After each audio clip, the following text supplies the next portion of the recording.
Mesdames et messieurs, nous allons sauver votre couple, ou en tout cas nous allons l'améliorer, c'est sûr, grâce au sage du Talmud, de l'Agmara, dans cette fameuse Maseret Brachot, où l'homme va rêver, ou la femme, de ce fleuve, de cet oiseau, de cette marmite. Ces exemples-là, on l'a vu, existent dans la paracha de Bereshit, elles se retrouvent dans la paracha de Noach.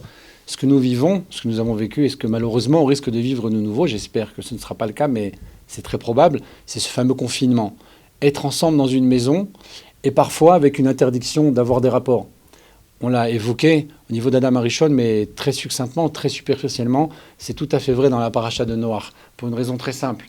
Lorsque le fleuve, qui est ce Maboul, ce déluge, cette effusion d'eau d'une puissance incroyable qui va tuer toute l'humanité, va apparaître. Donc ce premier degré du fleuve provient d'une seule raison.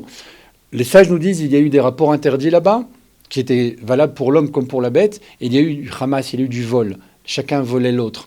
Mais les deux, joints ensemble, ont amené l'humanité à ces destructions absolues.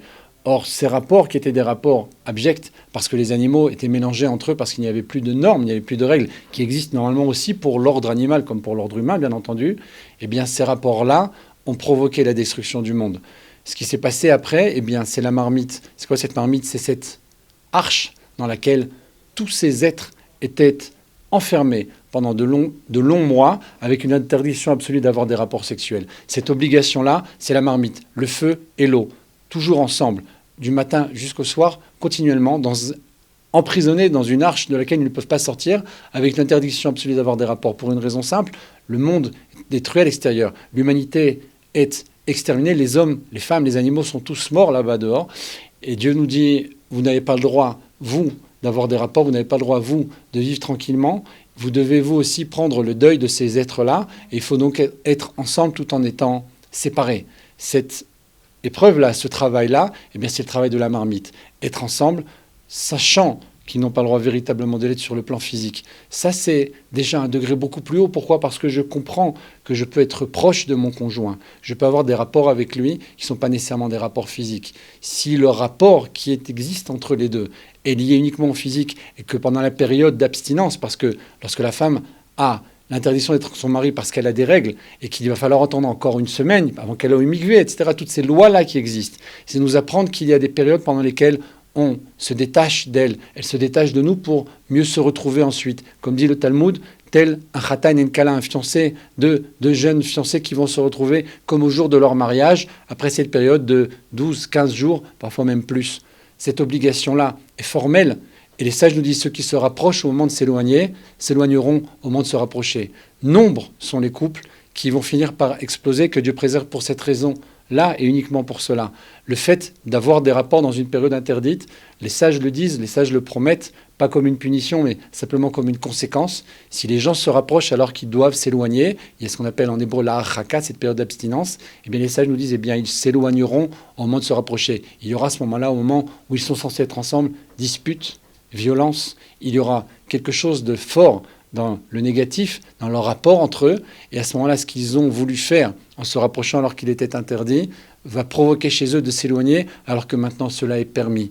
Il y a dans cette arche, dans ce déluge et dans cette arche, les deux messages, et le troisième degré, bien entendu, c'est lorsque Noach va vouloir savoir que l'on peut sortir, que le déluge est terminé, que la terre s'est asséchée, il va envoyer bien entendu un oiseau. Et ça, c'est le troisième degré. Ce message-là est absolu dans la paracha, puisque l'oiseau, on l'a dit, c'est le degré le plus haut, et c'est lui qui va pouvoir justement annoncer à Noach que tout cela est terminé. En l'occurrence, l'oiseau qui va annoncer cela est la Yona. La Yona a un seul conjoint. La science nous enseigne que cet animal-là, vous le verrez toujours, les colombes sont toujours 2 à 2. Lorsqu'elle perd son conjoint, eh bien, elle reste seule.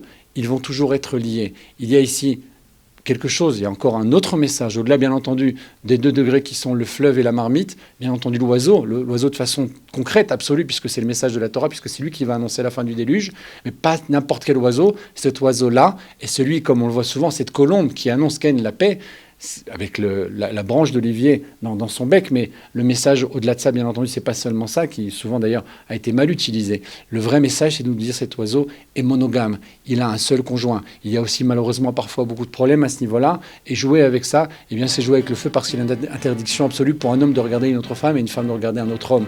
C'est aussi la solution, c'est aussi le moyen, même si c'est vrai dans une vidéo, même si c'est vrai sur Internet, c'est vrai aussi dans la vie au quotidien, le fait d'être lié avec un conjoint et d'être lié qu'avec lui uniquement, si c'est vrai pour un oiseau, absolument, je peux retirer ce message pour moi-même en tant qu'être humain, et pour plus forte raison en tant que juif, c'est le message de la Torah, et par cela même, on peut améliorer et on peut sauver notre couple, et ça nous l'évoquerons encore ensemble la semaine prochaine.